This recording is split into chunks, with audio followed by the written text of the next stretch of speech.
Hi, this is Scott Garibay, and today we're going to talk about Andrew Yang, and we're going to talk about politics, and we're going to talk about algorithms. So let's get into this. What are algorithms? All right, so algorithms are a process or a set of rules to be followed in solving a problem. Okay, so an algorithm is a process or a set of rules to be followed in solving a problem. Okay. Now, why am I talking about algorithms today? Well, I recently have added a very significant new hobby to my life, which is Rubik's Cubes. Going forward, I'm just going to say cubes. All right. Whenever I say cubes, I mean a Rubik's Cube. I mean a 3x3 cube.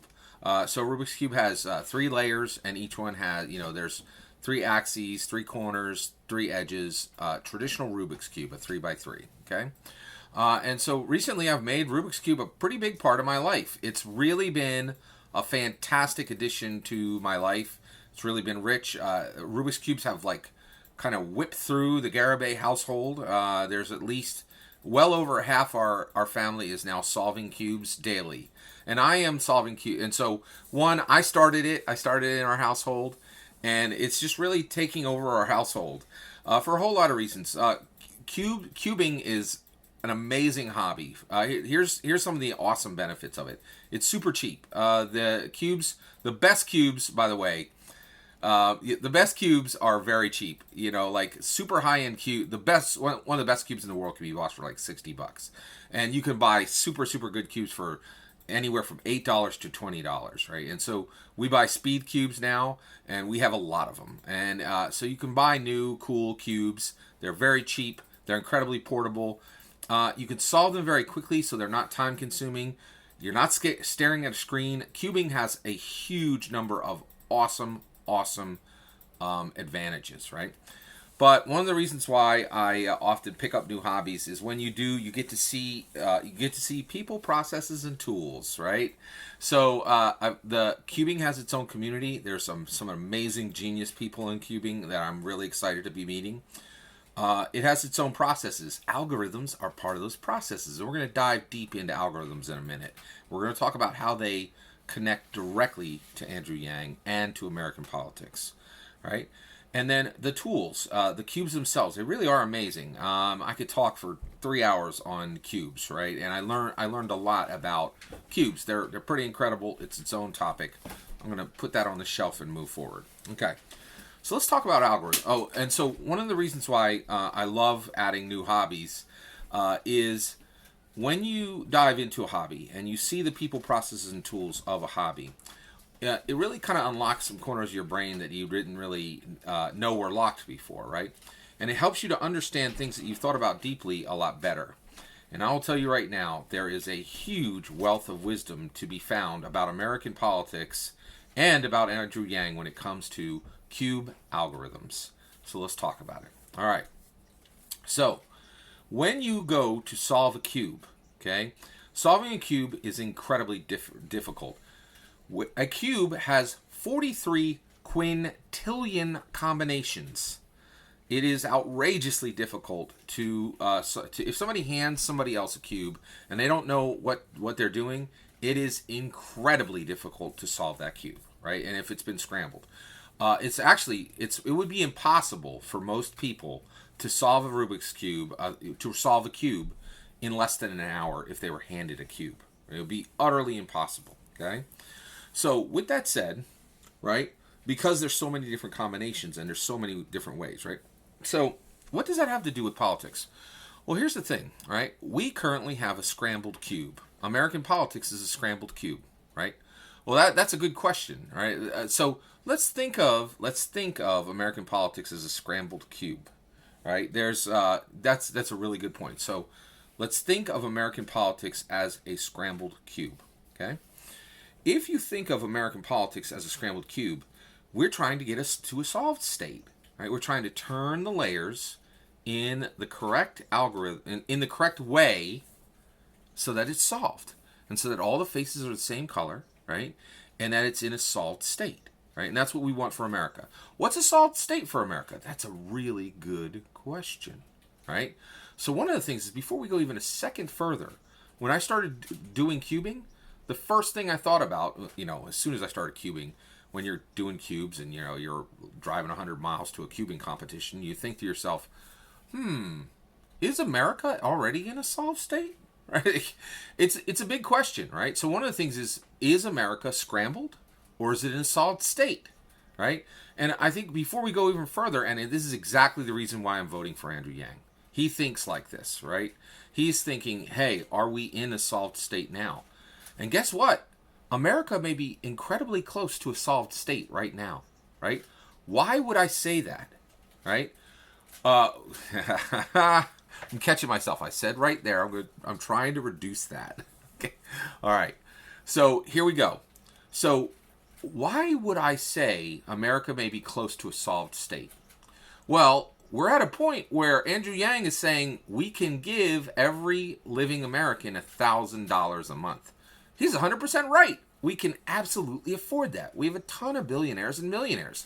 Millionaires are not even rare in America. We have a crap ton of them. There's a person who wrote a book called The Millionaire Next Door, right? Like, we have a lot of millionaires. If you go to San Francisco and you spin around and throw a foam rock, you will not be able to not hit some millionaire hipster who codes, right? And probably the same thing can be said in New York, Miami. Like, there's places where, like Brooklyn. I love going to Brooklyn, man. You trip over millionaires there. Like, it's crazy. There are tons of them, right? And so we've reached a point where we can give every living American $1,000 a month. And the reason why is America is the richest nation on the planet. It's amazing how rich we are, right? And so, now what are the problems, right?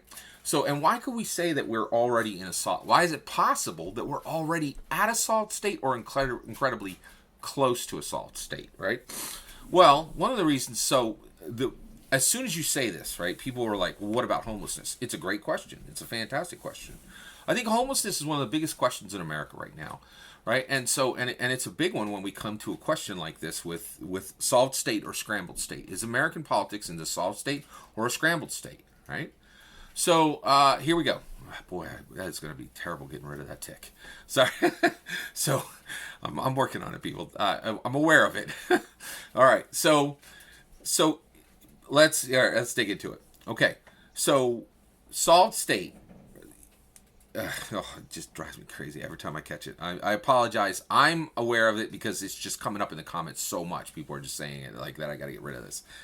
Anyway. All right. My apologies. All right, let's stay focused here. So at this point, when you're homelessness, all right. So I am still of the belief that homelessness is a symptom. It's not actually a problem in America, and I absolutely invite correction on this. I think we do not have homelessness in America because we lack homes. We have homelessness in America because we haven't solved mental health issues, recreational intoxication, and gentrification. We have 3 problems there. 3 real problems there, and they cause homelessness. That's the issue. We don't have homelessness because we lack homes.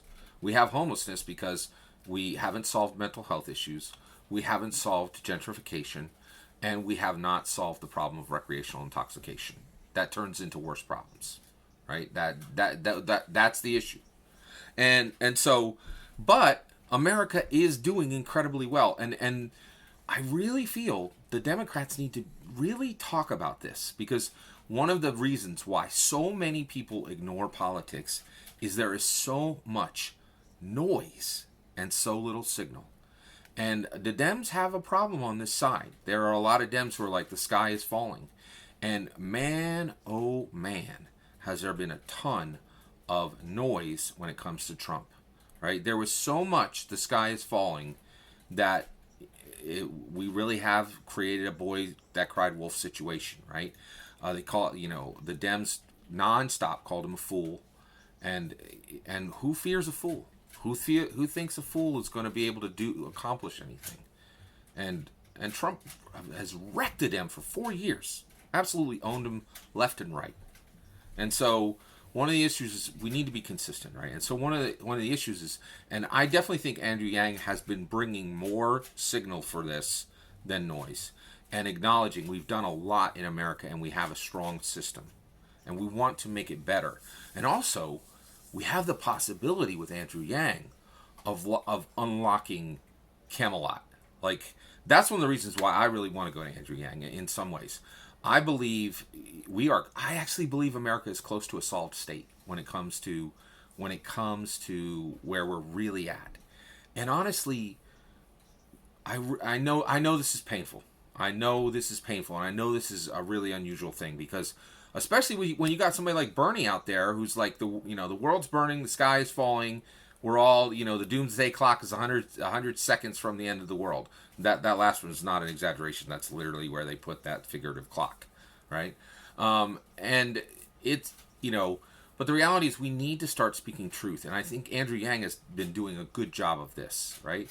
And oh boy, I'm trying, at least I'm becoming aware of it, correct? My apologies for saying right. All right.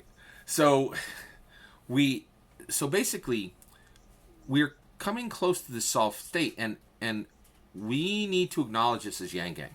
If we're saying that America has reached a point where we can give everyone $1,000 a month, which I 100% think we can, we have reached that, right? And the reason why is we have reached a point where our technology is so far ahead of everyone else in the world. Liberty and freedom has made America so successful that we're close to that solved state.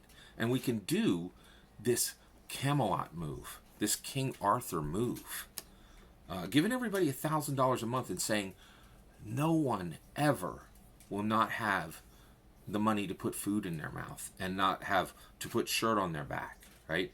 Or to come close, or to combine forces with 2 or 3 other people and to get an apartment. That is a massive step forward. It takes America from a nation to a fantasy realm, a kingdom, or a queendom. We're getting close to where we will have a king or queen as president of the world, because that's what America is. That's what president of the USA is. And so that's one of the things that really has come to mind as I've been thinking about these algorithms, is that we very American politics is close to a solved state. We're far more close to a solved state than a scrambled state. And I can tell now a ton of people are not going to want to hear this, because the Dems like to be like, oh my gosh, the world is a hair's breadth from ending. But on the Yang Gang side, I think one of the reasons, in order to bring Americans to Andrew Yang's message, we need to bring honesty, and we need to ratchet down the hyperbole. And we need to say, one of the reasons why we can do this is because the American system and capitalism has been so incredibly effective. Incredibly effective. And I think Andrew Yang is uniquely suited to say this, right? And one of the things that's great about him is he is not Bernie Sanders, right? Bernie Sanders sings the praises of Venezuela, China, and Russia. Bernie does not run from the foundation of the Soviet Union, of China, of Venezuela. Bernie does not run from the foundation of communism. Bernie has never run away from the word socialism. Socialism is the foundation of communism, right? Andrew Yang ain't there. He's a capitalist to the heart, right? And he can celebrate the success we've had with capitalism and say, now that capitalism has given us this rock solid foundation, we need to make sure that everybody gets to stand on the rock solid foundation. And people who are standing over on surfaces that are not solid, we need to pull them up onto the solid surface with everybody else. That's exactly where Andrew Yang has been moving forward to. And I think that's going to take, and this is all about language. This is all about language. And that's a wonderful thing. I think a lot of people are incredibly frustrated with how much language is changing, right? And the reality is, it's 100% true. Language has become a battleground, but that's good. It's good that we're having our battlegrounds in the area of language rather than on the literal land, and it has shifted. And I think this is a huge opportunity for Andrew Yang to inject even more honesty into the political discourse and start talking about America as a solved state, and owning the fact that the freedom dividend really is a massive clue that America is far closer to a solved state than a scrambled state, and that the algorithms that are needed to close that last bit is freedom dividend, and that's going to get us that last few, that much. Right now, I think we probably have one, maybe two layers, and I think freedom dividend would solve the cross at the top, the yellow cross at the top, and then all that would be left is the corners. All that's my opinion. I'd love to hear your opinion on it. Let me know in the comments below. Please consider liking and subscribing, and have a wonderful millennium.